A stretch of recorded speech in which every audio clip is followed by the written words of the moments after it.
하나님께서 어버이 주일 우리에게 주시는 말씀은 여호수아서 4장 1절에서 9절까지 말씀입니다. 구약 성경 324쪽입니다. 그 모든 백성이 요단을 건너가기를 마침에 여호와께서 여호수아에게 말씀하여 이르시되 백성의 각 지파에 한 사람씩 12사람을 택하고 그들에게 명령하여 이르기를 요단 가운데 제사장들의 발이 굳게 선 그곳에서 돌 12를 택하여 그것을 가져다가 오늘 밤 너희가 유숙할 그곳에 두게 하라 하시니라. 여호수아가 이스라엘 자손 중에서 각 지파에 한 사람씩 준비한 그 12사람을 불러 그들에게 이르되 요단 가운데로 들어가 너희 하나님 여호와의 궤 앞으로 가서 이스라엘 자손들의 지파 수대로 각기 돌 한 개씩 가져다가 어깨에 매라. 이것이 너희 중에 표징이 되리라. 후일에 너희의 자손들이 물어 이르되 이 돌들은 무슨 뜻이냐 하거늘 그들에게 이르기를 요단물이 여호와의 궤 앞에서 끊어졌나니 곧 언약궤가 요단을 건널 때 요단물이 끊어졌으므로 이 돌들이 이스라엘 자손에게 영원히 기념이 되리라 하라 하니라. 이스라엘 자손들이 여호수아가 명령한 대로 행하되 여호와께서 여호수아에게 이르신 대로 이스라엘 자손들의 지파의 수를 따라 요단 가운데에서 돌 12를 택하여 자기들이 유숙할 곳으로 가져다가 거기에 두었더라. 여호수아가 또 요단 가운데 곧 언약궤를 맨 제사장들이 발이 선 곳에 돌 12를 세웠더니 오늘까지 거기에 있더라. 아멘. 이것은 하나님의 말씀입니다. 안녕하세요. 20세기를 대표하는 지난 세기죠. 세계적인 역사가 가운데 아놀드 토인비 교수가 있습니다.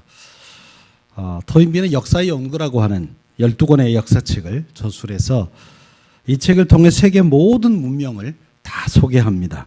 아주 타의 추종을 불허하는 학문적인 업적을 남겼습니다. 토인비 교수는 그 가운데 이스라엘 민족의 역사를 세계사에 있어서 하나의 경이고 기적이라고 표현합니다. 이스라엘 민족이 엄청나게 많은 환난과 핍박을 경험하고 잔인할 정도의 역경에 시달렸습니다. 그럼에도 불구하고 그들은 끈질기게 버티면서 자기들의 자녀를 훌륭하게 길러냈습니다. 지금도 전 세계에 영향을 미치는 많은 인물을 배출하고 있습니다. 도대체 어떤 힘이 이 민족을 이렇게 위대하게 만들고 있을까요? 토인비 교수는 이야기합니다. 이스라엘 민족의 핏줄 속에는 어느 민족도 모방할 수 없는 아주 무서운 정열이 들어있다고 말합니다. 토인비는 이스라엘 민족사에 나타난 이 정열을 두 개의 수레바퀴에다가 비유했습니다. 하나는 교육이라는 수레바퀴고 하나는 신앙이라고 하는 수레바퀴입니다. 다시 말하면 교육에 대한 열정 그리고 신앙에 대한 열정이 이스라엘 민족의 역사를 지금까지 이끌고 왔다는 말입니다. 오늘 본문을 통해서도 주님이 이스라엘 민족의 이런 교육과 신앙에 대한 열정을 잘 보여주고 있습니다. 첫째로 이스라엘 백성들이 먼저 보여준 것은 모든 기회를 사용해서 자녀를 교육했다라고 하는 것입니다. 사실 교육학에서 교육이 효과적으로 이루어지기 위해서는 세 가지가 있어야 된다고 이야기를 합니다. 하나는 교육받을 기회가 있어야 한다는 겁니다. 작년 11월에 돌아가신 저희 어머니가 늘 하셨던 말씀이 있어요. 외할아버지가 나도 좀 학교 좀 보내주고 공부 좀 시켰으면 이렇게 살지 않았을 텐데. 옛날 엄마들, 여자분들이 많이 했던 말입니다. 왜 그때는 그렇게 아들만 공부시켰는지 모르겠어요. 사실 저희 어머니도 여러 가지 재능이 많으신 분이었는데 초등학교도 못 가보셨으니까 그 재능을 발견하고 꽃피울 기회가 없었죠. 두 번째는 교육을 위한 상징적인 도구가 있어야 합니다. 보통은 책을 가지고 우리는 공부를 했습니다. 요즘은 이제 각종 도구들이 굉장히 많이 개발돼서 교육에 사용되고 있습니다. 세 번째는 일관성 있고 반복해서 교육을 해야만 교육의 효과가 나타나게 됩니다. 사람은 한 번 듣고 변화되지 않습니다.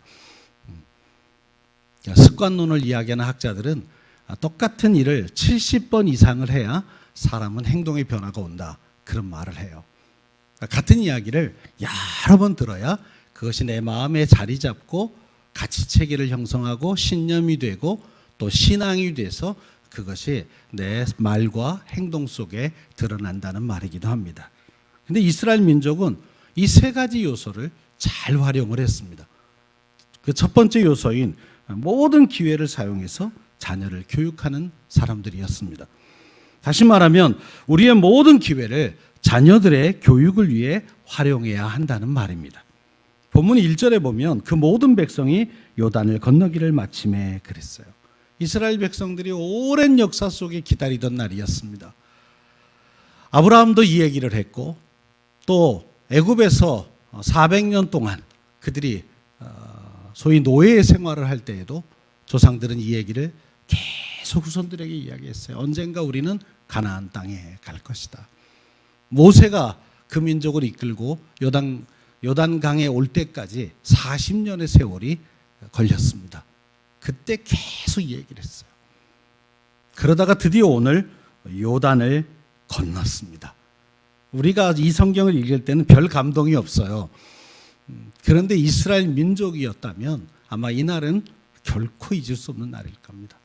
여러분, 가끔 우리는 8월 15일이 되면 광복절을 기념하면서 그 당시 광복절이 있었던 그날 영상 필름을 TV를 통해 볼 때가 있습니다.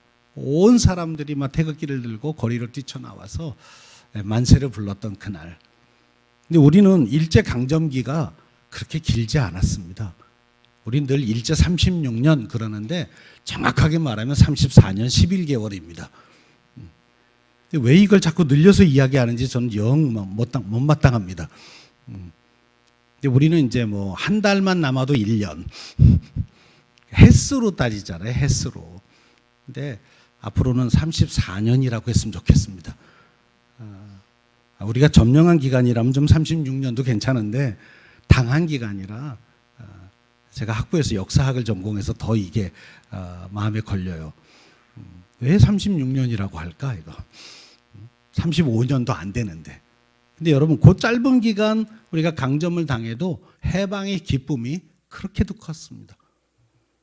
근데 그들은 400년을 묶여 살다가 그 가나안에 가기 위해서 40년을 광야에서 방황하다가 그리고 이날 들어간 겁니다. 얼마나 정말 이성을 잃을 만한 날이에요. 근데 그들이 그 역사의 현장에서 제일 먼저 한 일이 뭡니까? 4절에 보면 여호수아가 이스라엘 지파 자손 중에서 각 지파에 한 사람씩 준비한 그 12사람을 불러 그랬어요. 이스라엘은 지파 공동체잖아요. 12지파가 있는데 하나씩 대표를 뽑아라. 그리고 내 앞에 오게 하라. 그리고 뭘 시키냐면 우리가 방금 건너온 저 요단강에 들어가서 큰 돌을 하나씩 들고 와라. 그리고 탑을 쌓습니다.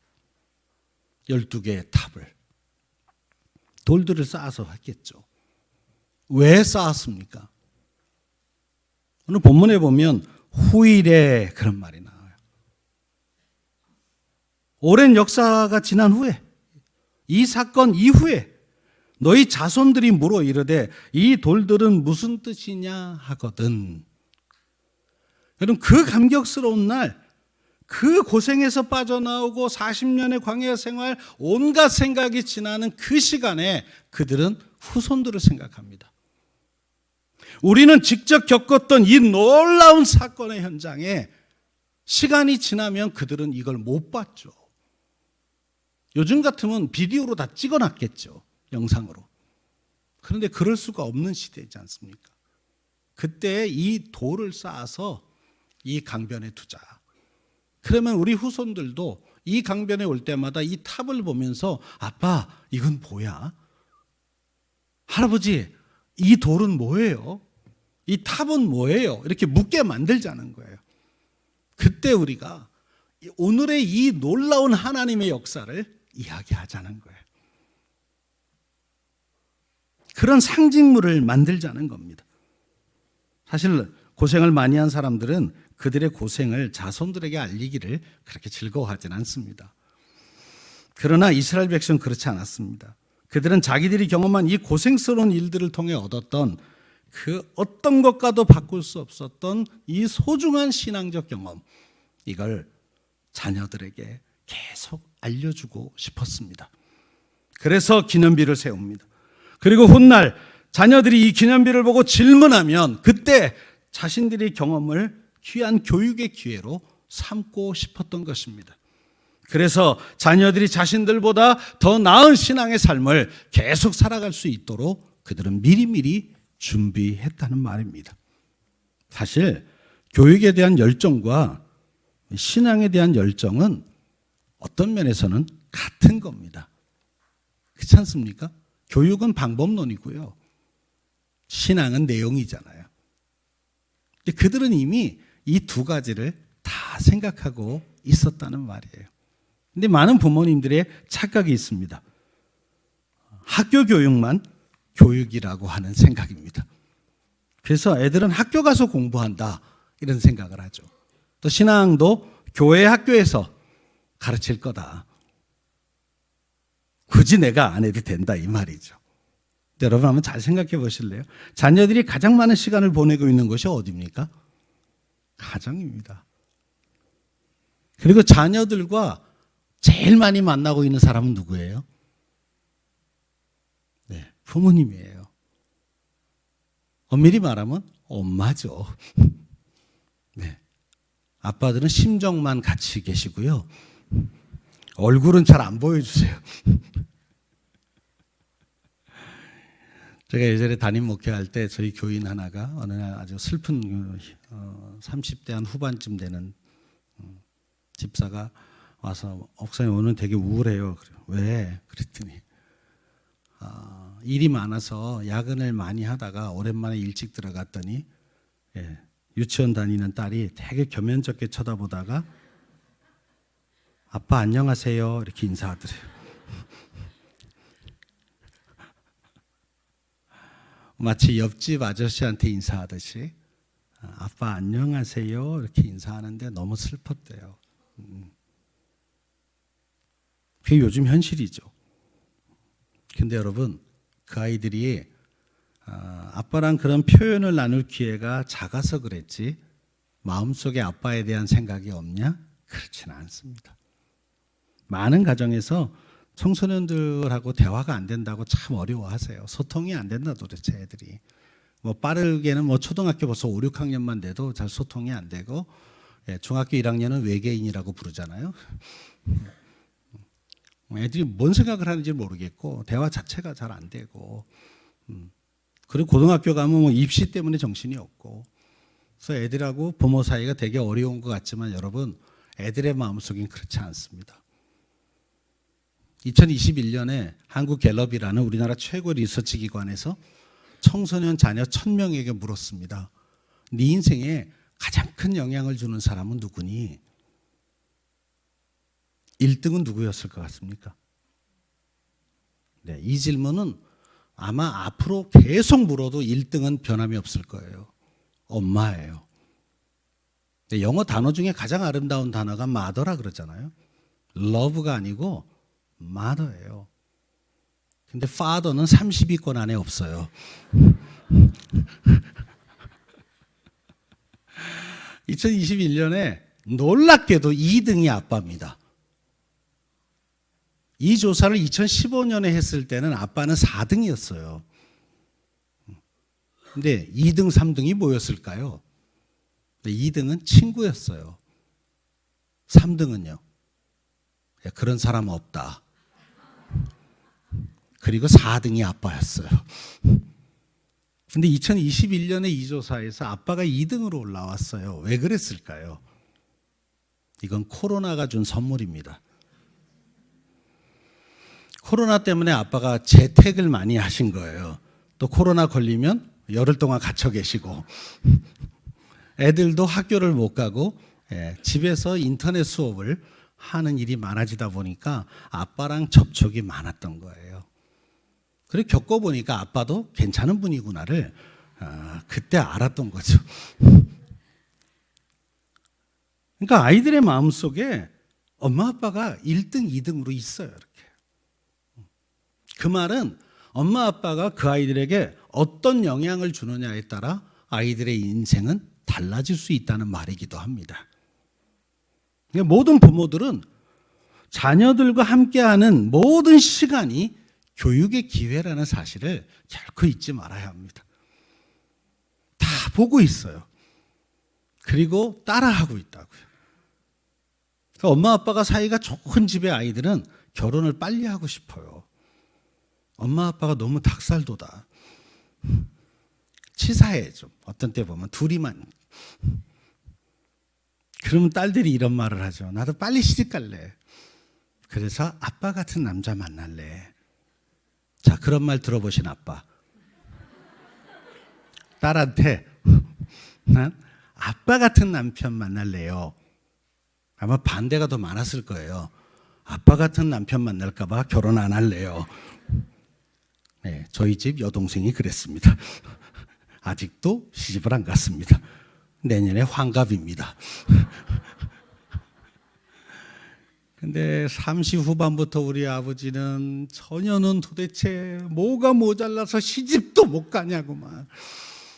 그러다가 이제 그 불똥이 저한테 튀죠. 오빠가 돼서 여동생 하나도 시집을 못 보내냐고만. 그때 정말 알려주고 싶었어요. 아버지 때문이라고. 아버지 같은 남편 만날까 봐. 근데 그 말까지는 너무 잔인하잖아요. 때가 되면 가겠죠 뭐.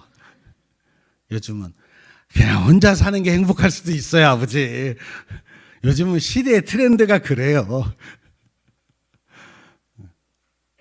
여러분 다 보고 있어요. 부모의 행동, 부모의 삶의 모습, 삶에 대한 태도, 이게 자연스럽게 아이들에게 전파되고 있는 거예요.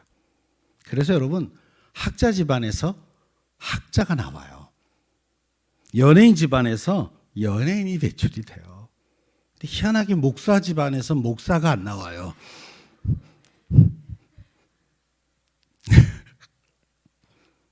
목회하는 아빠가 좋아 보이지 않았던 거예요.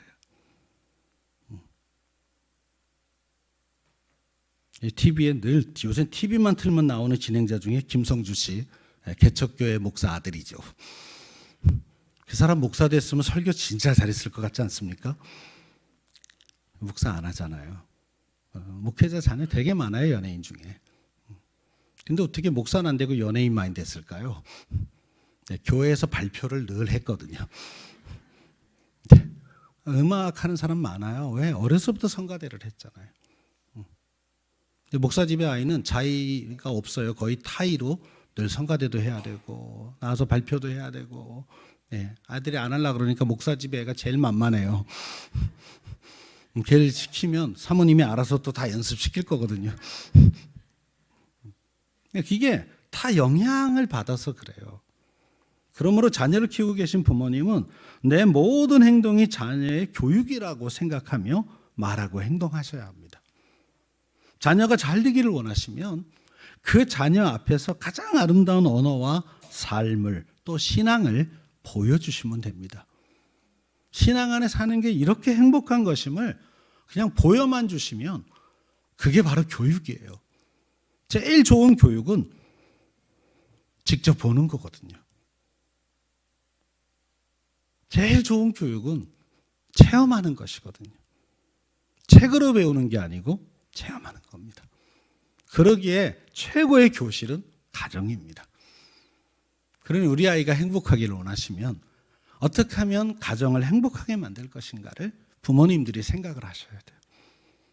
우리 아이가 집에 오면 너무 행복해지게. 근데 애들이 집에 들어가기 싫어서 밖에서 방황하는 애들이 너무 많아요.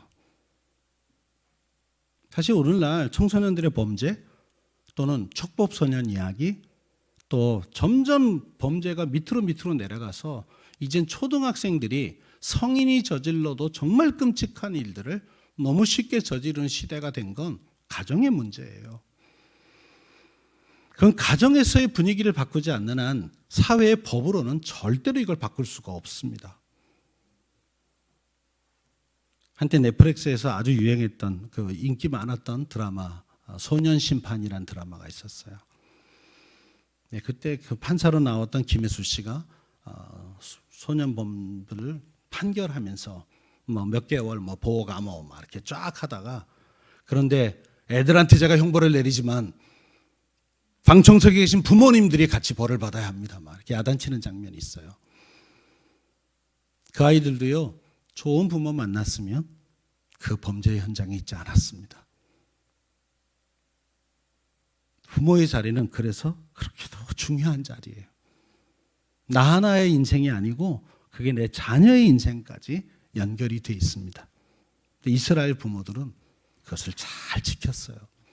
그들이 바벨론의 포로로 잡혀가서 이방 땅, 이방의 문화 또는 이방의 신을 믿으라고 강요당할 때 그 가정의 아이들은 여호와 하나님을 믿는 신앙으로 버텨냈습니다. 그게 다니엘이었고 다니엘의 세 친구들이었어요. 어떻게 가능했을까요? 완전히 이방 땅에 이방 신을 믿어야 하고 이방 문화 속에 사는데 그들은 끝까지 신앙을 타협하지 않습니다. 어떻게 이런 현상이 있습니까? 이스라엘의 가정이 신앙 공동체였기 때문입니다. 그렇다면 지금도 우리 아이들은 이런 이방 문화와 이방의 신들을 믿기에 너무 좋은 시대에 있어요. 타락하기 딱 좋은 시대에 살고 있습니다. 그러나 우리의 가정만 신앙의 가정으로 틀림없이 서 있다면 우리 아이는 신앙을 버리지 않습니다. 어디 가도 자신 있게 말해요. 나는 여호와 하나님을 믿습니다. 근데 가정이 그게 안 되면 아무리 다른 요소가 좋아도 신앙을 유지하기는 어렵습니다. 그러므로 오늘 한국 교회의 다음 세대 문제는 애들의 문제가 아니에요. 다음 세대가 무너진 게 아니고 다음 세대 엄마 아빠의 신앙이 무너졌기 때문에 아이들이 신앙이 무너진 겁니다. 근데 그동안 많은 교회들이 아이들한테만 어떻게 좀 잘 자극을 하면 애들이 신앙으로 세워질 것이라고 착각했습니다. 다음 세대가 어려워졌다는 얘기는 굉장히 오래전부터 나왔어요. 적어도 2000년 넘어오면서 한국교회는 이구동성으로 말했어요. 다음 세대가 너무 많이 줄어든다. 큰일 났다. 처음에는 이런 핑계를 냈죠. 원래 애들이 조금밖에 안 낳잖아 요즘엔. 학력 인구가 줄잖아 라고 핑계를 댔어요. 거짓말입니다. 학력 인구가 줄은 건 맞습니다.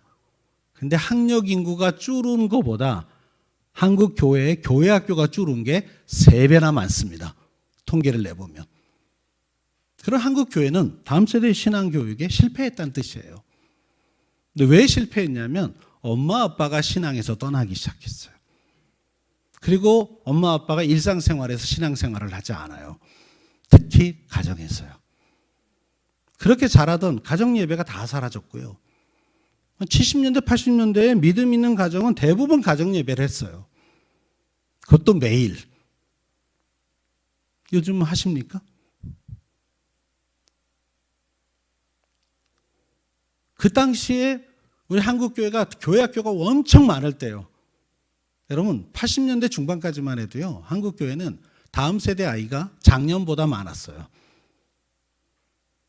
제가 다니던 교회도 작년에 한 600명 나오는 교회였는데 교회 학교 중고등부까지 다 합치면 600명이 넘었습니다. 근데 지금은 10분의 1? 뭐 보통 이래요. 건강한 교회 가도 한 20%? 작년 숫자에. 네, 물론 아기를 조금 낳아서 그런 현상도 있지만 애들이 벌써 중고등부 끝나면 다 신앙을 떠나요. 한국교회가 걔네들한테 드린 간식비가 얼마 하겠어요. 그 영아 때부터 매긴 돈만 해도 그거 보통 돈 아니었어요. 근데 실패해요. 고등학교만 졸업하면 다 신앙에서 떠나요. 청년들이 없어요. 이제는 30대도 없어요. 40대도 없어요. 근데 여기는 많네요. 여기는 보니까 30, 40대가 꽤 보이세요. 60대는 안 보이는데요. 아니, 비교적 여기 젊으세요, 느낌이. 제가 매주 다른 교회를 다니고 있잖아요. 왜 그렇게 됐죠? 네, 신앙이 전수가 안 됐다는 뜻이에요. 근데 신앙 전수의 최고의 도구라 그래 죄송한데 엄마 아빠예요. 예전에 한국교회가 많을 때는 애들이 교회 오는 횟수가 많았어요. 어린이 수요 예배도 있었고요. 어린이 주일 오후 예배도 있었어요. 적어도 공식적으로 3번 교회에서 예배를 드리고 신앙을 배웠다고요. 중고등부도 토요 집회도 있었죠. 그리고 저녁 예배 보통 다 드렸어요. 제가 중고등부 성가대 들어갔을 때 뭣도 모르고 들어갔다가 연습 끝나니까 나무래요. 왜 나와야 돼요? 그랬더니 저녁 예배 찬양해야 된대요. 그때는 저녁 예배 찬양을 다 중고등부가 했어요. 그러면 적어도 예배를 3번은 드린다는 얘기에 일주일에. 근데 엄마 아빠들이 수요 예배나 금요철 때 애들 데리고 다녔어요. 새벽 기도도 그냥 포대기에 둘러 엎고도 왔죠. 근데 애들이 신앙을 들을 기회가 교회하고 다 단절돼 버렸어요. 이건 교회가 결정한 거예요. 애들 바쁘다고 다 없애버렸습니다. 공부시켜야 된다고. 근데 공부 안 하고 다 세상 문화에 빠지기 시작했죠. 중고등부 토요 집회 없으면 애들 공부할 줄 알았죠. 다 영화관에 뭐 이런 데 다 갔어요. 콜라텍에 막 이렇게. 정작 신앙적으로는 애들이 완전히 바닥을 치게 됐고요. 그럼 공부는 더 잘하게 됐냐? 죄송한데 아니에요.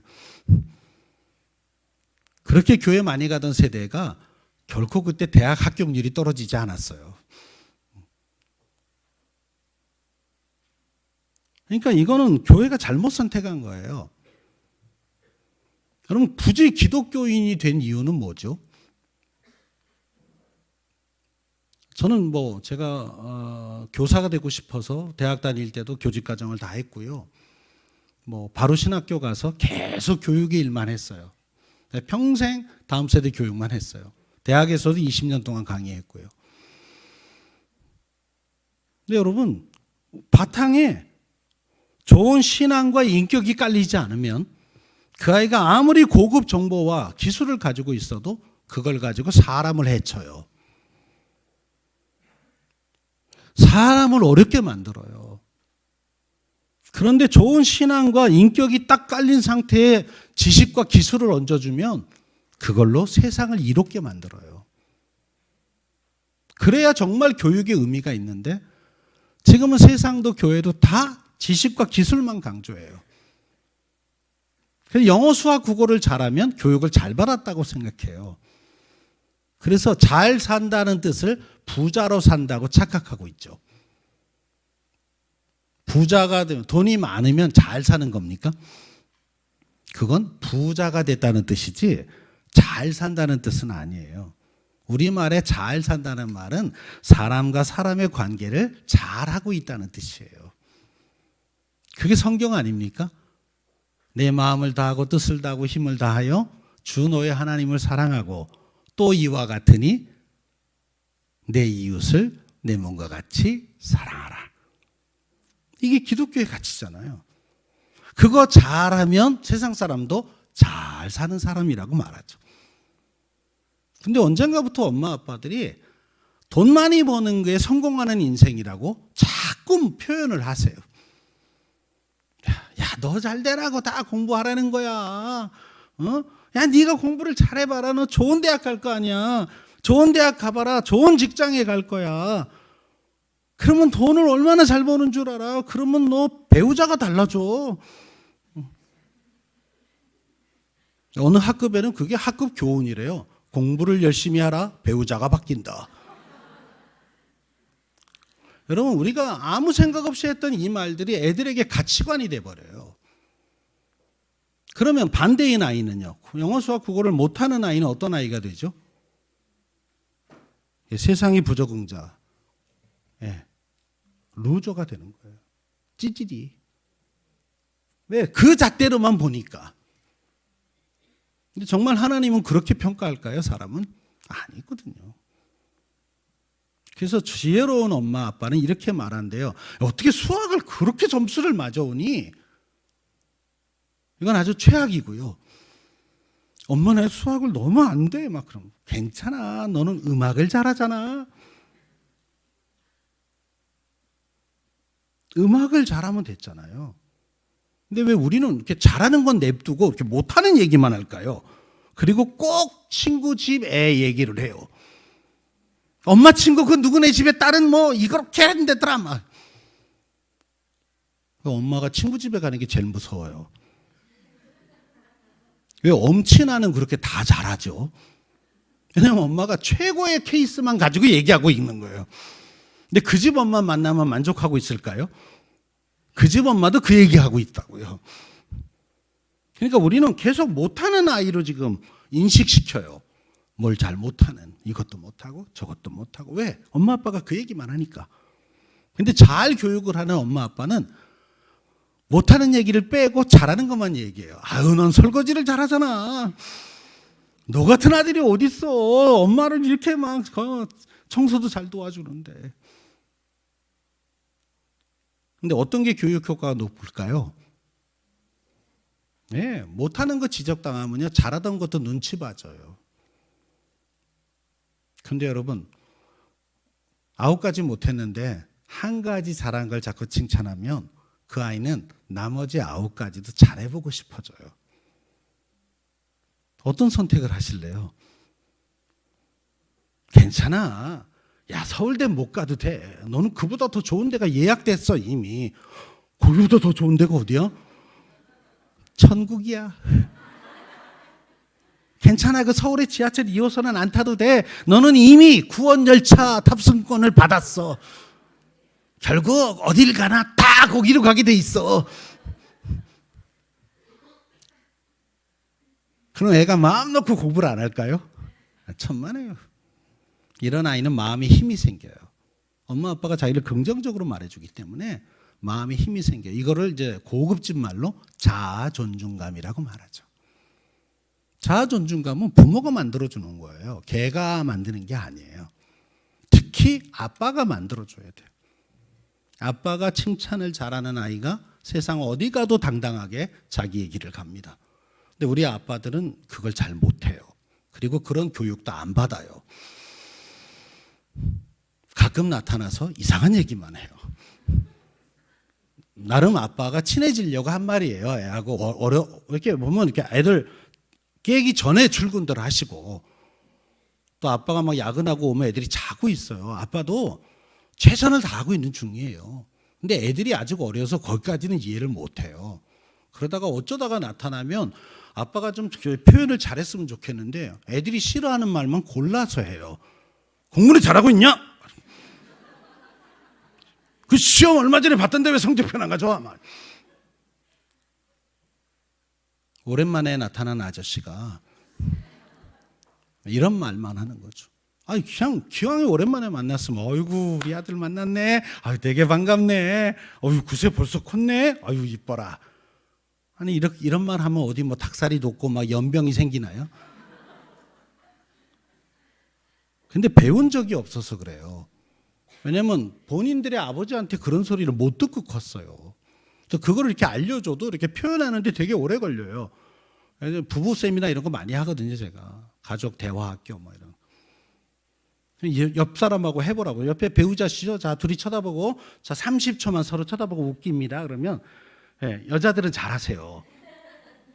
생글생글 그 남자를 이렇게 쳐다보다가, 에이씨. 저는 부자 캠프도 해봤어요. 초등학생 남자애들과 아빠와 둘이 가는 캠프. 가서 이제 그런 연습을 시켜요. 그러면 아빠들이 적응이 안 돼요. 근데 그걸 하고 나면 애들이 달라지거든요. 그 1박 2일을 끝나고 애들한테 물어봤어요. 어땠어? 그랬더니 너무 좋아요. 막 아빠랑 친해져서 너무 좋아요. 막. 그 간단한 걸 1박 2일이면 될 걸. 그런 게 교육이에요. 오늘부터는 잔소리를 하지 맙시다. 다 우리가 받았잖아요. 그동안 들인 돈에 비해서 아무것도 아니지만 그래도 그놈들이 달아줬다는 게 이게 보통 일입니까? 그리고 5월 8일 날 뭐라도 하나 받으셨죠? 예, 아주 읽기 어려운 편지, 어디 붙이고 다닐 수 없는 꽃, 집단에 열심히 만든 거예요. 오늘부터는 잔소리하지 말고 칭찬하세요. 이쁘다고 얘기해 주세요. 사무적인 대화 말고 관계적인 대화를 해주세요.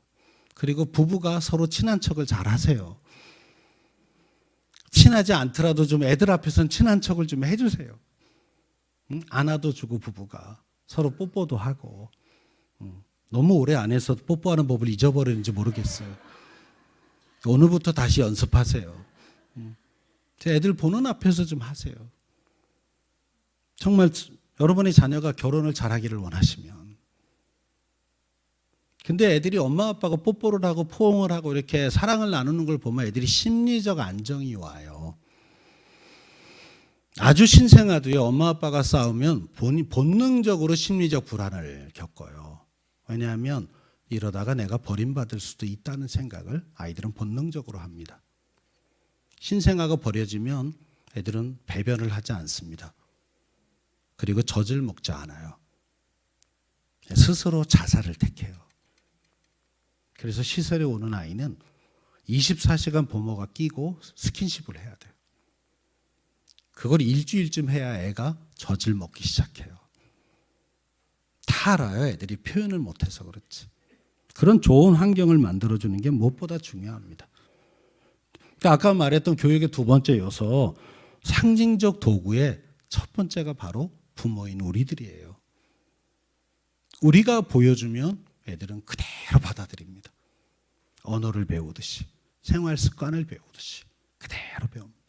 여러분이 가정에서 아이들과 함께 기도의 삶을 살면 아이들은 그냥 기도라는 걸 특별하게 생각하지 않습니다. 당연히 하는 것으로. 집에서 여러분이 찬송을 부르시면 찬송은 특별한 게 아니고 당연히 하는 것으로. 이게 최고의 교육이에요. 당연히 하는 거예요. 가정에서 예배가 드려지면 애들이 주일날 와서 그렇게 예배에 부적응하지 않아요. 예배가 너무 당연한 것이 되니까. 근데 이걸 하나도 안 하다가 주일날 교회 와서만 하니까 애들은 예배가 적응이 안 돼요. 그냥 다 썰어요. 한 번도 안 불러보던 노래를 불러야 하고요. 들어보지 못한 걸 해야 되니까. 근데 예배에 적응 잘하는 아이는 틀림없이 집에서 엄마 아빠가 이걸 자주 하는 집의 아이예요. 제가 교회 학교를 오래 하면서 느꼈던 거예요. 애가 저렇게 저 나이에 저런 예배를 할 수가 있나? 그 뒤에는 반드시 그런 엄마 아빠가 있어요. 그러니 여러분, 상징적 도구를 따를 찾을 필요가 없습니다. 우리가 하는 거예요. 예수님도 그랬잖아요. 직접 보여주시잖아요. 십자가를 지시기 전날 예수님은 최후의 만찬을 준비하세요. 근데 그 요한복음 13장이 시작될 때 뭐라고 말하냐면 예수께서 이 땅에 남은 사람들을 사랑하시되 끝까지 사랑하시니라. 그러면서 가룟 유다의 발을 닦으세요. 그가 예수를 팔려고 온 줄 알았지만 그의 발을 닦으시고 그에게 성찬을 베푸시고 심지어 겟세마네 동산에 사람들을 끌고 와서 잡으러 와서 거짓 키스를 할 때 그 키스를 받아주며 내 하려는 것을 해라 그래요. 그러니까 내 이웃을 사랑해라, 또 원수를 사랑해라, 이 말 이전에 예수는 그걸 보여줘요. 제자들의 발을 다 닦아주고 내가 주와 선생이 되어 이같이 행하였은즉 너희도 그렇게 하라. 이걸 어떻게 잊어요? 그냥 칠판에 적어준 말이 아니에요. 그리고 십자가에서 다 용서하시는 모습, 또 부활하자마자 갈릴리로 달려오셔서 또 실패하는 제자들에게 고기를 잡게 해주고 그 배고픈 제자들에게 떡을 구워주고 고기도 구워주고 배고프지? 얼른 와서 이거 먹자. 여러분, 예수가 할 말이 얼마나 많았겠어요. 베드로, 너 지난번에 보니까 나 들으라고 한마디 하던데? 나 예수 몰라. 3번이나 예수가 쳐다봤다고 써 있어요, 성경에. 근데 그 얘기 한마디도 안 하세요. 야, 니들 뭐 나랑 끝까지 간다 그러더니 다 튀었더라. 막. 그런 얘기 안 하세요. 내가 여전히 너희를 사랑하고 있다를 몸으로 보이세요. 그리고 배를 불리게 하고 그러고 나서 요한 아들 시몬아, 네가 나를 사랑하니? 이렇게 물으세요. 사랑했니? 이렇게 찌려본 게 아니고 너 사랑했지. 비록 실패는 했지만 사랑한 거지. 얼마나 부끄러웠으면 내가 주를 사랑하는 줄 주께서 아시나이다.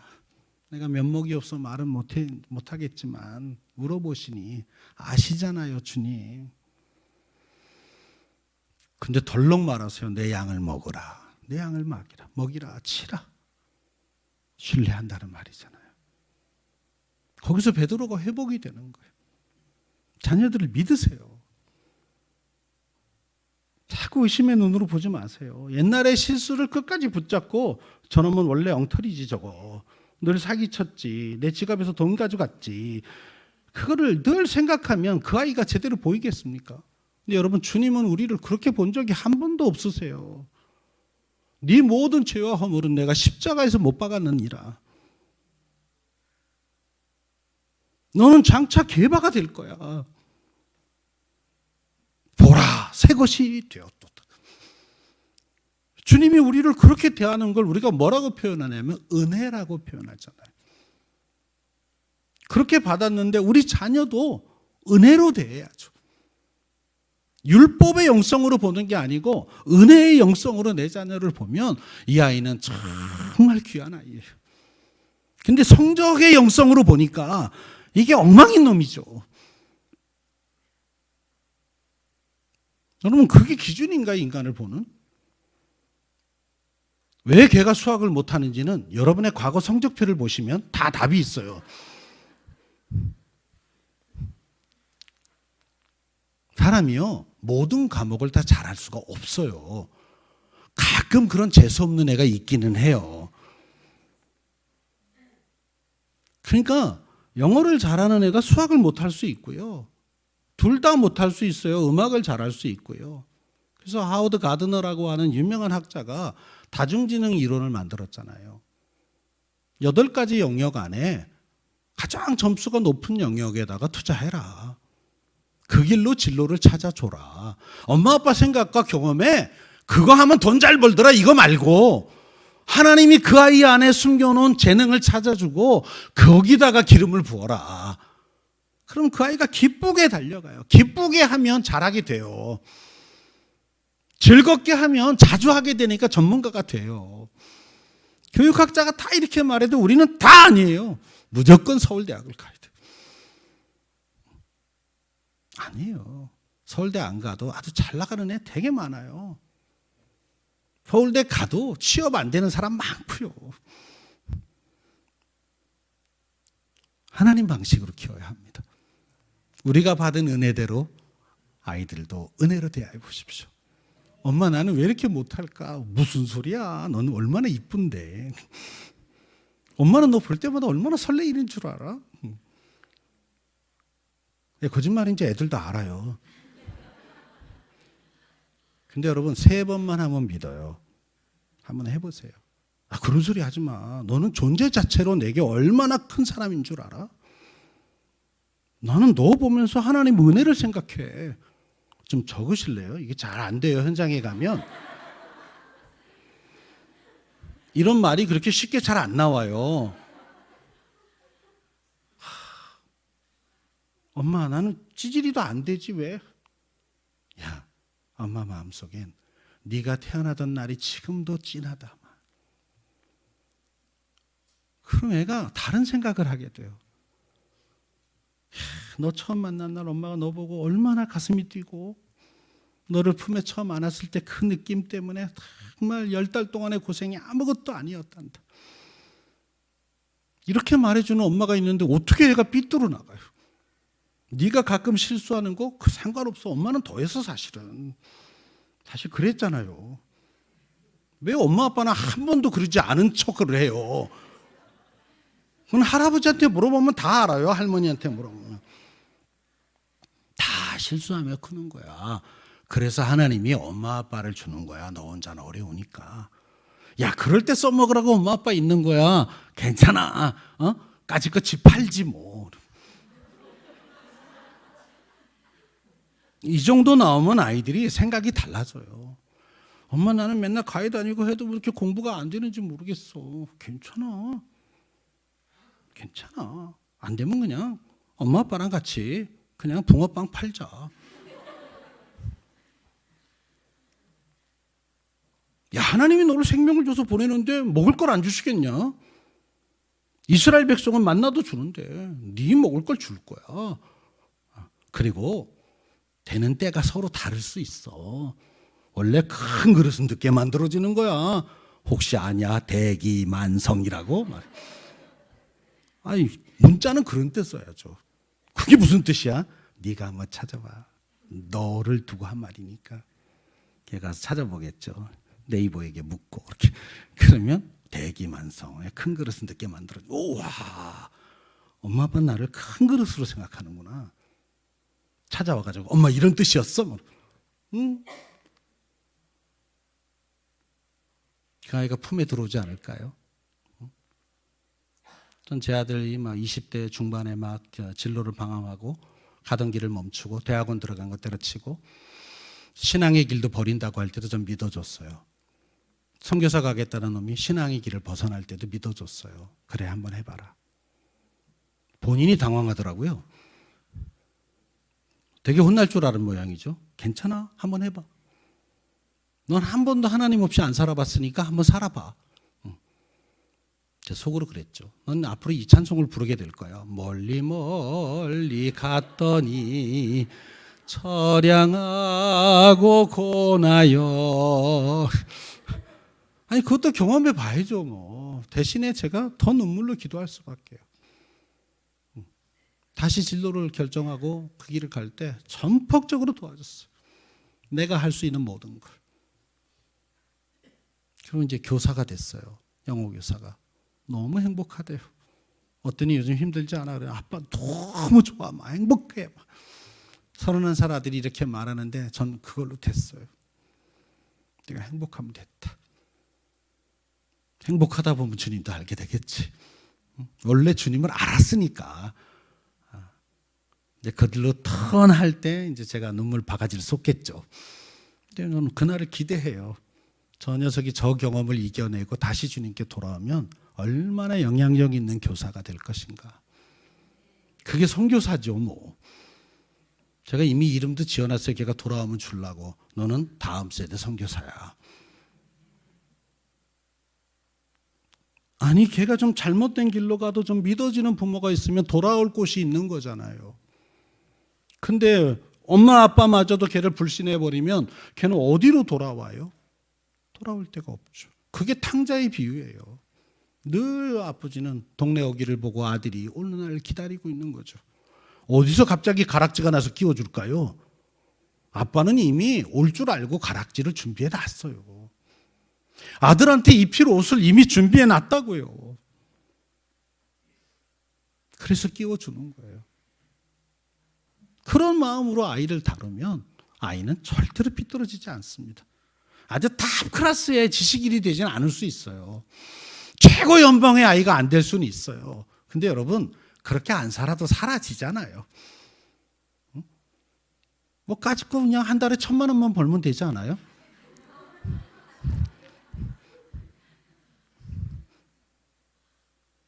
앞으로 화폐 가치가 떨어지면 그렇게 될 거예요. 근데 여러분, 그런 넉넉한 마음이 있다면 자녀는 그 부모의 품 안에서 굉장히 건강하게 자라요. 학교 친구들이 놀려도 괜찮아. 놀려도 괜찮아. 왜? 우리 엄마 아빠가 나를 얼마나 좋아하는. 초등학교 때 경험해 봤어요. 눈이 작다고 친구들이 막 저를 놀렸어요. 뭐 와이셔츠 단축구멍 이래느니 뭐 새우젓이라느니 뭐. 그때는 또 그런 짓들을 왜 이렇게 많이 했는지 몰라요. 그냥 누구네 아버지는 똥퍼요 막 이렇게 하면 애들이 다 같이 해. 애가 막 우리 아빠 똥 안 빠 막 이렇게. 그날 다 놀리니까 화가 나서 집에 와서 엄마 도대체 나를 왜 이렇게 눈을 쬐게 나가지고서는 애들이 다 놀리게 만들어. 근데 우리 어머니가 한 방에 제 내적 치유를 하셨어요. 어떤 새끼가 그렇게 말했냐고. 내일 엄마 학교 가서 그러면 눈을 파버릴 거라고 엄마. 그리고 저를 이렇게 품에 안으면서 얼마나 이쁜 아들인데. 그때부터 저는 어디 가나 자존감 100%예요. 애들이 눈짝대로 너는 막 내가 너보다 키가 더 크잖아 막. 응? 나도 사실은 빼보면 똑같아. 내가 가죽이 좀 많아서 덮고 있을 뿐이지. 그러니까 네가 가죽이 못 알아나이지 내가 눈이 작은 사람이 아니야. 그래서 언젠가 정식으로 자존감 지수 검사를 했는데 저 98%예요. 그건 사기꾼 영역이래요. 사기꾼은 자기가 사기치는 걸 자기 스스로 몰라야 된대요. 그래야 거짓말 탐지기에 안 걸린대요. 근데 이렇게 키운 건 저희 어머니셨어요. 그죠? 아들이 그냥 뭐만 해도 이뻐. 뭐만 해도 이뻐. 그 어머니를 어떻게 내가 배반해요? 재수할 때 이렇게 써놓고 했어요. 저는 앞에다가 다시는 우리 어머니 울리지 않는다. 뭐 하나님께 영광 이런 고급진 말은 쓰지도 못했고요. 재수를 결심한 날 우리 어머니가 오셨거든요. 왜 울었냐면 미안하다고. 엄마 아빠가 못 배워서 너를 잘 못 도와줘서 미안하다고. 그리고 엄마가 우셨어요. 근데 엄마가 못 배운 서름을 내가 더 얹어버렸잖아요. 그래서 재수할 때 죽어라고 공부하면서 앞에 다시는 우리 어머니 울리지 않는다. 그런 엄마 아빠가 돼주십시오. 그러면 아이는 그 엄마가 기대한 것보다 더 나아질 겁니다. 마지막으로 이스라엘은 일관성 있게 자녀를 교육했어요. 이랬다 저랬다 하지 않았어요. 말한 대로 행동하셨어요. 말한 대로 또 말했어요. 근데 제일 어려운 건 엄마 아빠가 말한 걸 자꾸 뒤집을 때예요. 이럴 땐 이렇게 말하고 저럴 땐 저렇게 말하고. 그러면 아이는 어디 갔어요? 엄마 아빠가 교회에서 얘기하는 것과 집에서 얘기하는 게 달라요. 얼마나 힘들까요? 그러니 오늘부터 우리가 책임감 있게 말합시다. 서로 아이들 앞에서 우리가 말했다면 우리가 지키자고요. 교회에서 고백했다면 고백한 대로 집에서도 살자고요. 그러면 아이들은 이게 진짜구나. 그리고 따라올 겁니다. 언젠가 부모도 신앙의 선배도 우리 자녀를 못 도울 날이 옵니다. 그때 아이들은 광야 같은 이 세상을 살아갈 때 무엇을 의지하며 살아갈까요? 엄마 아빠 품에 있을 때 그 아이들이 여호와 하나님을 나의 하나님으로 예수 그리스도를 나의 주님으로 영접했다면 그 아이는 험한 인생길을 갈 때 엄마 아빠 도움이 없어도 그 주님 붙잡고 멋진 인생을 살아가게 될 겁니다. 이스라엘의 격언인 그 탈무드에 이런 교훈이 있어요. 어리석은 사람은 자녀들에게 재산을 남기고 양식 있는 사람은 자녀들에게 지식을 남기고 지혜로운 부모님은 자녀들에게 신앙을 남긴다. 잠언 14장 26절에 여호와를 경외하는 자에게는 견고한 의뢰가 있나니 그 자녀들에게 피난처가 있으리라. 다윗은 아들 솔로몬에게 유언할 때 내 아들 솔로몬아 너는 내 아비의 하나님을 알고 온전한 마음과 기쁜 뜻으로 섬길지어다. 왕위를 물려준 것이 아니라 여호와 하나님을 유산으로 물려줬습니다. 사랑하는 여러분, 자녀들에게 뭘 남기시겠습니까? 먼저 우리가 주님 나라 갈 때 자녀들에게 뭘 주고 가시겠습니까? 여러분 가정이 신앙 공동체가 되고 여러분 부모님들이 신앙의 교사가 되셔서 자녀들에게 여호와 하나님의 믿음을 심어줄 수 있다면 우리가 이 땅을 떠난 뒤에도 그 아이는 그 주님과 함께 멋진 인생을, 행복한 인생을 살아가게 될 것입니다. 다음 세대에게 신앙을 잘 전수하는 가정과 교회가 되기를 주의 이름으로 축복합니다. 기도하겠습니다. 하나님 아버지, 우리들에게 자녀를 주셔서 그 아이들 커나가는 것을 보게 하시고 또 그 아이들과 함께 가족으로 함께 사는 것을 우리가 경험하게 하신 거 감사합니다. 교회도 다음 세대 아이들이 있어서 이렇게 어버이 주일이라고 우리 가슴에 꽃도 달아주고 또 우리를 축복하는 노래도 불러주고 또 저 아이들이 앞에 나와 함께 주님을 찬양하는 모습도 보게 하시니 감사합니다. 하나님, 우리 동신교회가 이 다음 세대 자녀들을 잘 키우는 교회가 되기를 원합니다. 한 영혼 한 영혼을 정말 최고의 아이로 키워가되 항상 그 바탕에 신앙과 그 신앙을 바탕으로 한 인격이 있는 아름다운 자녀들 되게 하여 주옵소서. 우리 가정이 신앙 공동체 되어 부모를 통해서 신앙이 전수되게 하시고 그 신앙 안에 가족이 화목함을 경험할 수 있도록 도와주시옵소서. 앞으로 살아가는 날 동안 우리도 미숙하고 우리도 아직 하나님 앞에 온전치 못한 모습이지만 주께서 우리를 붙잡으시고 주의 은혜를 경험케 하셔서 하나님 날마다 우리가 성장하게 하시고 그 아름다운 신앙의 모습을 자녀들에게 보이며 살아가는 믿음의 전승자, 믿음의 모델이 되게 하여 주옵소서. 가정마다 행복한 신앙 공동체 되어 그런 가정들이 모인 동신교회가 정말 행복하고 기쁨이 넘치는 교회에게 인도해 주시옵소서. 예수님 이름으로 기도하옵나이다. 아멘.